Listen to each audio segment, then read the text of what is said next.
जगह के औरत आ गई नहीं, औरत के खाली बात सुनला से जानता नहीं, सब बात औरत के सुने के ना चाहिए ना। कोनो कोनो बात सुन ली, लेकिन सब बात पर गुनोर बाबू ध्यान देवे के ना चाहिए। औरत के पेट में बात ना पचेला ना। अभी प्रसादी बटाई लड़का सके तनी शांति बटाई। औरत के पेट में बात काहे ना पचेला? काहे?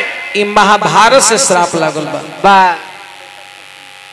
महाभारत से श्राप लागल बा। कुंती अपन बेटा धर्मराज से कहनी कि धर्मराज, सब लोग के जब पिंडदान करके तू आ गई लो, अभी भी एगो भाई तहर बचल बा जनो सहोदर हो। पूछले कि नाम? कहले कि ओकर नाम कर्ण हो। कहले कि नाम माने उ हमर भाई ना हो, उ दुश्मन के दल से लड़ले, हमर भाई ना हो। कहले कि भाई तहार हो, हम कहो तनी बात मान लो। कहले कैसे माई? कहले कि ई कहे वाला बात ना हा, तू नहीं सुनता तो बढ़िया रहे। कहले कि ना माई कहे के होई। तो हे कुंती बताओ तनी कि भगवान सूर्य के कृपा अंश से कुमारी में ही उ कर्ण के हम जन्म दिले रहनी। धर्मराज कहले कि जा रे माई, मैं पूरा भाई ओहिजा पांचों पांडव होए। कहले कि माई ई बात के तू छिपा लेलू हमरा से बात कहलू ना, त जा हम बेटा होके श्राप दे रहल बनी कि आज के बाद से रात में कोनो बात औरत सुनी है हो तो सवेरे जब तक ले केहू से कही है ना, तो कर पेट के पानी पची ना। एहे कारण बा कि औरत के पेट में बात ना पचे ना, तो एक आज के आज रहुआ जाके घरे ट्राई ले ली। उ कैसे? खाली इतने कहेम कि शिवनगर चौक पर केहू से कहिया मत, दत्तकिशोरबा के माई तोरा नाम 1 कट्ठा जमीन कीन दिली है, 1 कट्ठा। केहू से कहिया मत, देखी आज ट्राई कली रहुआ। अब दत्तकिशोरबा के माई के नामे जब दत्तकिशोरबा के माई हमरा नामे 1 कट्ठा और हम शिवनगर चौक पर कहले कि उतने ना ब्याह जी के दुकान के बगल वाला जमीन हमरा नामे आए में आज आईने में। अब तो कर ध्वनि ढेकार चालू हो गई, ध्वनि ढेकार देवे लागल। अपना गोतनी से हो सवेरे कहता नहीं कि जाए द भगवान हमरा ऐसन पति सब के दिहस। हमर पति देव हमरा नाम 1 कट्ठा जमीन शिवनगर चौक पर खरीद दिले बानी। अब एक ध्वनि ढेकार खत्म भइला, बड़की गोतनी के ध्वनि ढेकार चालू।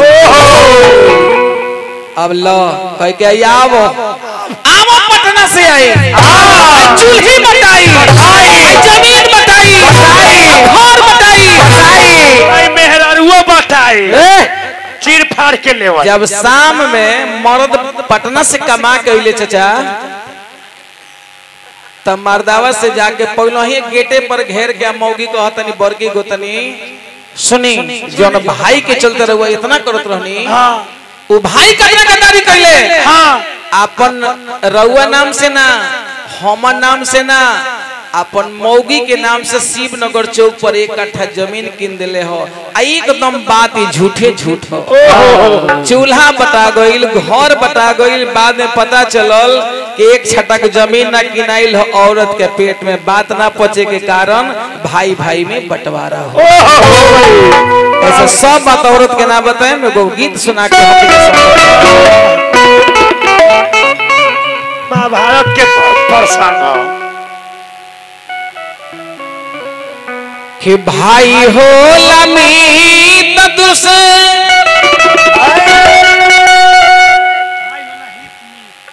बाबू कि भाई हो लही तमीत दुश्मन हो भाई। अरे हे भगवान कोई सब दिहला बना,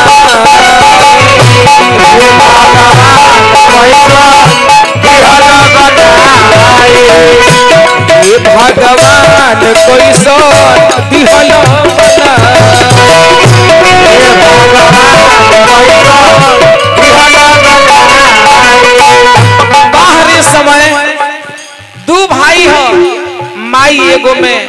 बाबूजी एगो में और हे बाप माई आज तक ले 3 गो बेटा के कबो अलग ना कइले बेटा के नाम रात में गम खा ले कम खा के सुत गइले आज हे बेटा बाप माई के अलग करता जोरे बेटा हे भगवान कैसन दिहला बना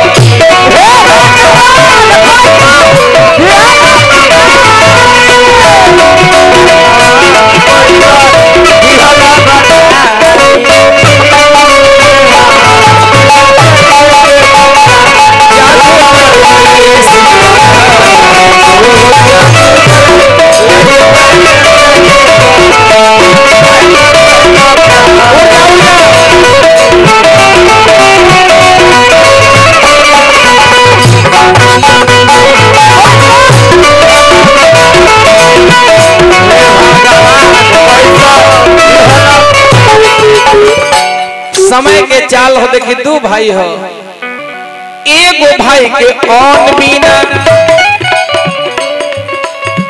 तन सुखल जाता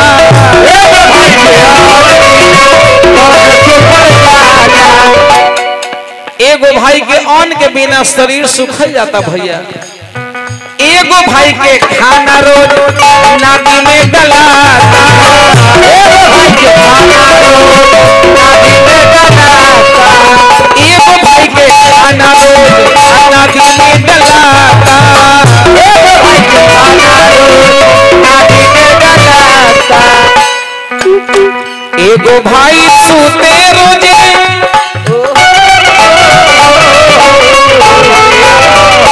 एगो भाई रोजे घर में चापता मलाई एगो भाई भूखे सुतता एगो भाई मलाई खा रहल बा बाहर विधि के विधान एगो भाई घरे रोजे एगो भाई घरे रोजे चापता मलाई अरे त हे भगवान कैसा दिहला बना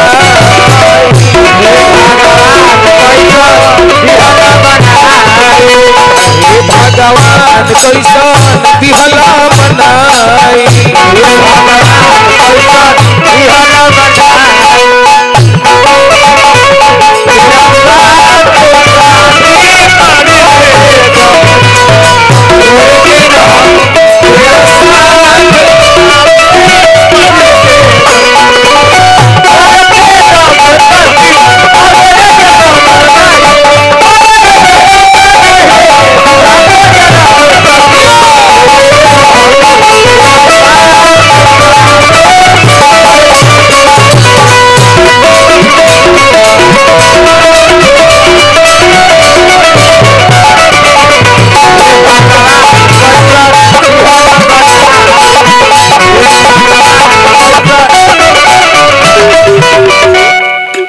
भाई छोटका के पढ़ा लिखा के नौकरी लगौले बा आ देखिए दोनों भाई अलग होके का कइले हो का कि एगो भाई के 3 पीस रोज बदला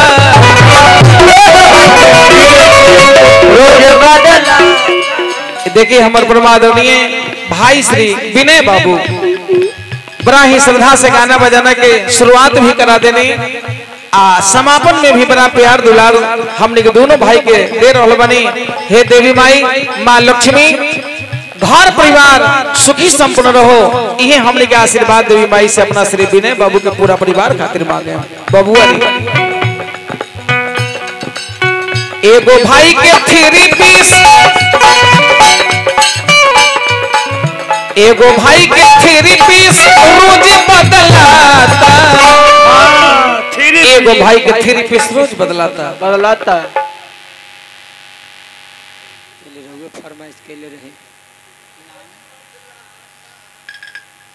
अच्छा हमारे परमादरणीय श्री जटायु बाबू मानी हमारे भाई ए भाई पर बड़ी सुंदर गीत सुन के अरुण गोप जी की तरफ से 1 मुट्ठी रुपया सभी लोग अभिनंदन बा वंदन बा भगवान बनौले रह बोले दानी सभी के प्रार्थना करे कहतनी कि एगो भाई के धोती फाटल एगो भाई के धोती फाटल एगो सुतता चटाई अरे हे भगवान कैसा अरे हे भगवान कोई दिहला बना, हे भगवान कोई दिहला बना, हे भगवान कोई दिहला बना।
पढ़े लिख खेली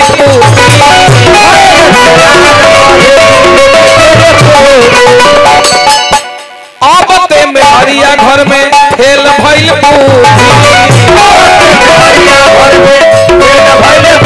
आबते में हरिया खेल भइल घर में बूढ़ी सबका के दी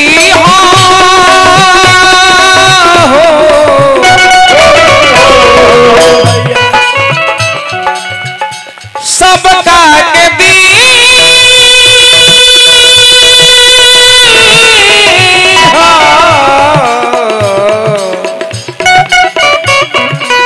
सबका के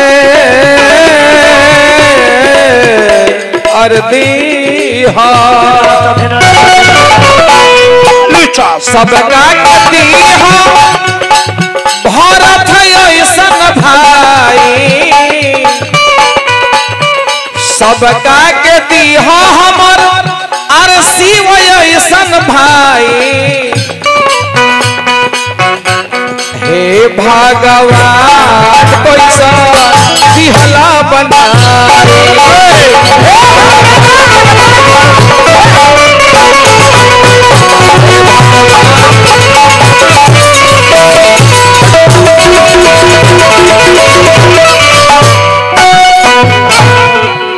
अच्छा हमरा विनय बाबू